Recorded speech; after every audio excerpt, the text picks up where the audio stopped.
Nous allons prendre nos livres tout à l'heure. Nous allons parler tout de suite d'aimer nos ennemis. Pourquoi aimer nos ennemis? Un ennemi, c'est qui? Un ennemi, c'est celui qui nous fait du tort. De nos jours, il existe pas mal de brigands, de voleurs. Ce sont ceux-là qu'on peut appeler les ennemis. Si quelqu'un rentre de chez toi le jour comme de nuit pour te voler ou pour te faire du tort, du mal, c'est un ennemi. Mais Dieu lui demande d'aimer nos ennemis. Alléluia. Amen. Bien. Nous allons prendre nos livres. Dans le livre de Luc, chapitre 23, au verset 34. Tant sur terre avait fait du mal, mais malgré cela, il a été tué, insulté, condamné à cause de qui? À cause de nous. Et ce jour-là, quand bien même il avait de la douleur, il a demandé au Père de pardonner ce qui lui faisait du mal. Amen. Amen. C'est pourquoi ce titre, aimez vos ennemis. Qu'on nous fasse du tort, il faut aimer ton ennemi. Nous prenons ainsi Matthieu 5, 44 à 45. Et priez pour ceux qui vous maltraitent et qui vous persécutent, afin que vous soyez fils de votre Père qui est dans les cieux. Car il fait lever son soleil sur les méchants et sur les bons, et il fait pleuvoir sur les justes et sur les injustes. Amen. Amen. Oui, Jésus nous demande d'aimer nos ennemis. Non seulement les aimer, mais de prier aussi pour eux, pour qu'ils chantent.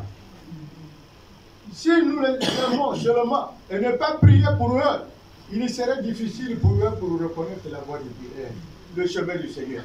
Alléluia. Amen. Il faut les aimer, il faut prier pour eux, pour qu'ils changent de comportement, pour qu'ils changent des habitudes. Nous qui avons la connaissance de la parole, nous avons ces inquiétudes. Mais eux qui ne l'avons pas, comment est-ce qu'ils vont être comme nous? Aimons nos ennemis. Amen. Amen. Est-ce que quand il pleut que sur les gens qui sont bien, et ne pas pleuvoir sur ceux qui sont mauvais? Est-ce que la pluie n'arrose que les jardins, les plantations, des gens qui sont bien, et n'arrose pas ceux qui sont mauvais? Dieu fait grâce à tout le monde. Nous devrons également aimer nos ennemis. Alléluia. Amen. Que Dieu soit loué. Si vous faites du bien, rien qu'aux gens que vous connaissez, est-ce que vous aurez quelque chose, vous aurez dû faire quelque chose d'extraordinaire? Pas du tout.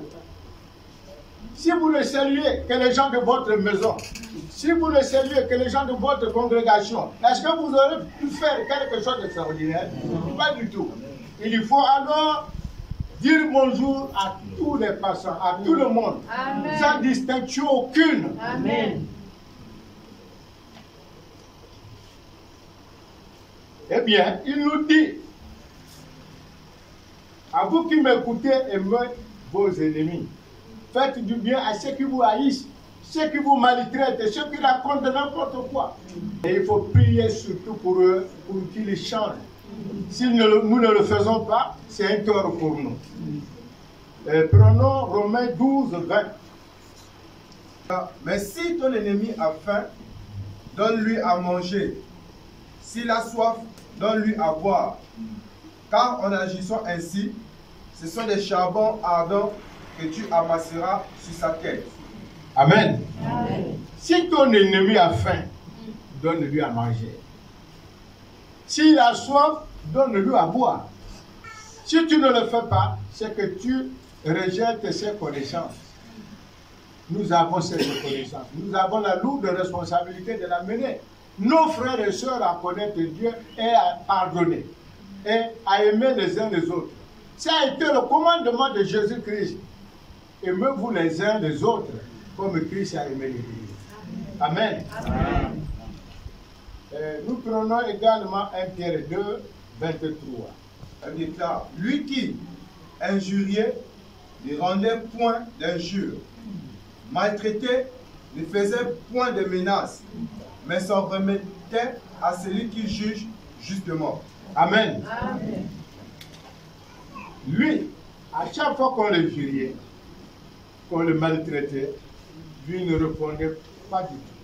Il ne répondait pas pourquoi. Parce qu'il savait très bien qu'il avait quelqu'un qui était là pour plaider que sa cause. Qui le juge. Le juge, c'était qui? Son Père qui est dans les cieux. Alors, si nous nous mettons à répondre aux injures, à répondre aux attaques, est-ce que nous aurons dû faire quelque chose de mieux? Pas du tout. Amen. Donc, il faut banaliser cela. Les injures, les calomnies, les racontages, ce n'est pas à notre niveau. Mais il faut plutôt prier pour ceux-là afin qu'ils reviennent comme nous. Si nous ne le faisons pas, c'est un tort pour nous. Nous devrons les aider. Non seulement leur dire non, il faut faire ceci, il faut faire cela, mais il faut prier également pour eux, pour qu'ils acceptent Dieu comme Seigneur et Sauveur personnel. Il ne répondait pas aux attaques, aux injures. Et pourtant, il n'avait rien fait du mal, mais il est parti à la croix pour nous sauver.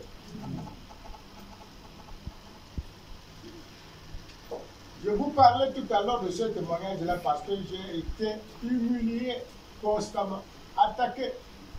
Il y a une sœur ici qui m'a aidé.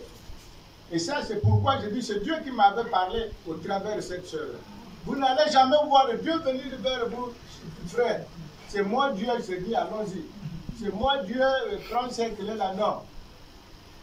C'est toujours au travers de quelqu'un d'autre que Dieu parle. Nul ne verra Dieu et vivre. Quand tu vois Dieu, c'est ta fin. Alléluia. Amen. Je salue, vraiment, excusez-moi de prononcer le nom de Maman Saya, parce que lors du décès de mon oncle, pendant qu'il est mort, elle m'a exhorté. Elle m'a beaucoup parlé. Et je sais que c'est Dieu qui a parlé au travers d'elle. Bien d'autres en nous fait état.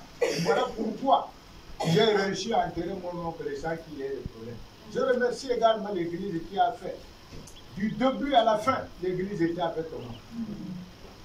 Alléluia. Amen. Et je sais très bien que ce n'est pas par nos propres forces que nous allons réussir. Ce n'est pas facile. Ce n'est pas par nos propres forces que nous allons aimer nos ennemis. La chair est faible. La chair est faible. Mais c'est l'Esprit qui nous vit. Amen. C'est l'Esprit qui nous donne la force. C'est l'Esprit qui donne cette force énorme afin que nous puissions aimer nos ennemis. Ce n'est pas chose de facile, mais il faut le faire parce que c'est le recommandement de Jésus-Christ. Parce que nous, enfants de Dieu, nous sommes appelés à une dimension extrême. Nous devrons être au-dessus de tous ces problèmes-là. Quelles que soient les attaques, il faut être au-dessus. Alléluia. Amen.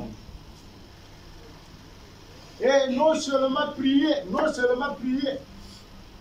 eux, mais prier également pour nous. Je disais, la chair est faible, mais c'est l'Esprit qui vivifie.